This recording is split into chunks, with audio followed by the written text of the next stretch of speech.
দারচিনি বা সিনামন একটি জনপ্রিয় মশলা যা শুধু খাবারের স্বাদ বাড়ায় না বরং স্বাস্থ্যের জন্যও বেশ উপকারী। ১. রক্তে শর্করা নিয়ন্ত্রণ।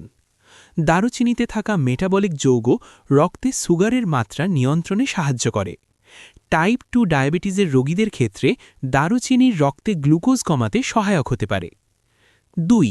অ্যান্টিঅক্সিডেন্ট ও প্রদাহ কমানো। দারুচিনি প্রাকৃতিক অ্যান্টিঅক্সিডেন্ট সমৃদ্ধ। এটি শরীরের কোষকে ক্ষয় ও প্রদাহ থেকে রক্ষা করে, যা বার্ধক্য এবং বিভিন্ন রোগের ঝুঁকি কমায়। ৩. হার্টের স্বাস্থ্য। দারুচিনি কোলেস্টেরল, এলডিএল বা খারাপ চর্বি, ট্রাইগ্লিসারাইড কমাতে সাহায্য করে, ফলে হার্টের রোগের ঝুঁকি কমে। ৪. মস্তিষ্ক ও স্মৃতিশক্তি।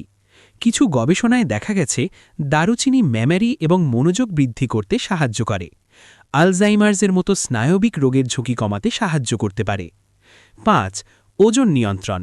দারুচিনি মেটাবলিজম বাড়ায় এবং ক্ষুধা কমাতে সাহায্য করে, ফলে ওজন নিয়ন্ত্রণে সাহায্য হতে পারে। ৬. অ্যান্টিব্যাকটেরিয়াল ও অ্যান্টিফাঙ্গাল প্রভাব। এটি কিছু ব্যাকটেরিয়া এবং ছত্রাকের বৃদ্ধি কমাতে পারে, দাঁতের সমস্যা বা হালকা সংক্রমণ প্রতিরোধে সহায়ক।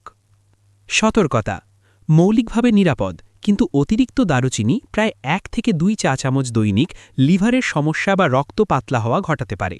গর্ভবতী বা ঔষধ সেবনকারী লোকদের আগে ডাক্তার পরামর্শ নেওয়া উচিত।